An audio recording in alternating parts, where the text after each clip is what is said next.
कुंभकर्ण यदि यह काम किया होता तो आज भी वह जिंदा होता और अपने शक्तियों के कारण तीनों लोकों में विख्यात होता और उनका आज भी अच्छे से नाम लिया जाता, लेकिन वह अपने गलती के कारण मर गया।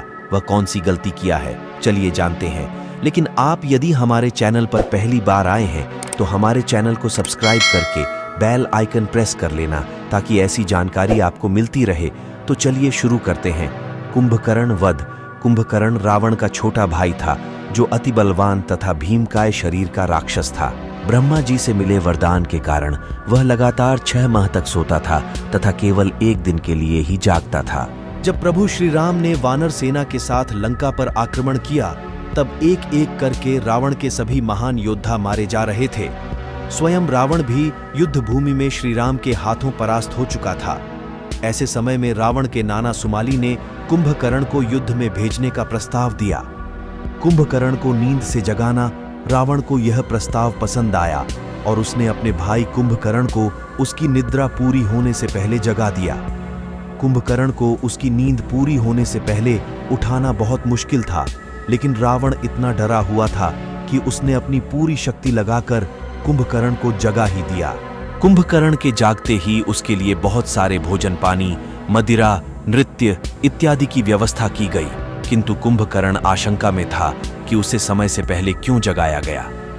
उसने सारा भोजन इत्यादि किया तथा फिर अपने भाई व लंका के राजा रावण से मिलने गया। कुंभकर्ण का रावण को समझाना, रावण ने उसे सीता के हरण श्री राम के द्वारा लंका पर आक्रमण करने की सारी बात बताई। कुंभकर्ण पूरी बात जानकर स्तब्ध रह गया, क्योंकि वह जानता था कि माता सीता साक्षात लक्ष्मी माता का अवतार है। इसी के साथ उसे इतिहास की ऐसी कुछ घटनाएं भी याद थीं, जिस कारण उसने माता सीता को लौटा देने की सलाह दी। उसने अपने बड़े भाई रावण को इतिहास में घटित कई घटनाओं का उदाहरण देते हुए सीता को सम्मान पूर्वक श्री राम को लौटा देने को कहा तथा स्वयं उनकी शरण में जाने को कहा। अपने भाई के द्वारा यह वचन सुनकर रावण अत्यधिक क्रोधित हो गया तथा उसे युद्ध में जाने का आदेश दिया। कुंभकर्ण समझ चुका था कि अब रावण को समझाने का कोई लाभ नहीं, इसलिए उसने अपने भाई की आज्ञा मानकर युद्ध भूमि में श्री राम के हाथों वीरगति को चुना। कुंभकर्ण का वानर राज सुग्रीव को बंदी बनाना, युद्ध भूमि में जाकर उसने वानर सेना में हाहाकार मचा दिया। उसके विशाल स्वरूप को देखकर वानर सेना में चीत्कार मच गई। वह अपने पैरों तले वानरों को कीट ढों की भांति रोनता हुआ आगे बढ़ता जा रहा था। ऐसे में उसका रास्ता अंगद ने रोका तथा उससे युद्ध किया। स्वयं हनुमान भी कुंभकर्ण से युद्ध करने आए, लेकिन अपनी शक्ति के बल पर उसने सभी को परास्त कर दिया।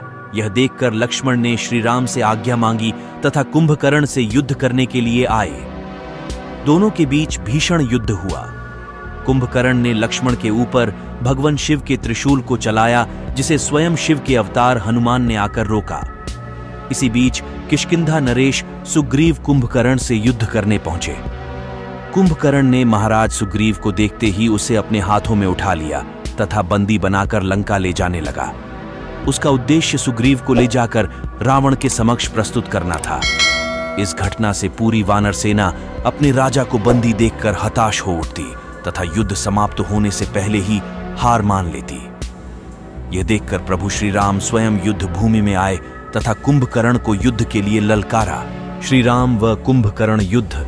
श्री राम को युद्ध भूमि में देखकर कुंभकर्ण ने सुग्रीव को छोड़ दीजिए दिया। दरअसल कुंभकर्ण राक्षस कुल में तो जन्मा था, लेकिन उसे नारायण की शक्ति का ज्ञान था। अब उसे पता चल गया था कि उसके सामने स्वयं नारायण खड़िए हैं, लेकिन उसे अपने कर्तव्य का पालन करते हुए उनसे भी युद्ध करना था। वह जानता था कि नारायण के हाथों उसकी मृत्यु होगी, लेकिन उनके हाथों से हुई मृत्यु के फलस्वरूप उसे मोक्ष की भी प्राप्ति होगी।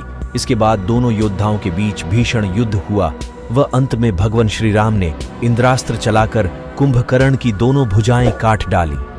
इसके बाद प्रभु ने ब्रह्मदंड चलाया, जिससे कुंभकर्ण का मस्तक कटकर समुद्र में जा गिरा। अंत में प्रभु ने कुंभकर्ण के पेट को काटकर अलग कर दिया और कुंभकर्ण का वध हो गया।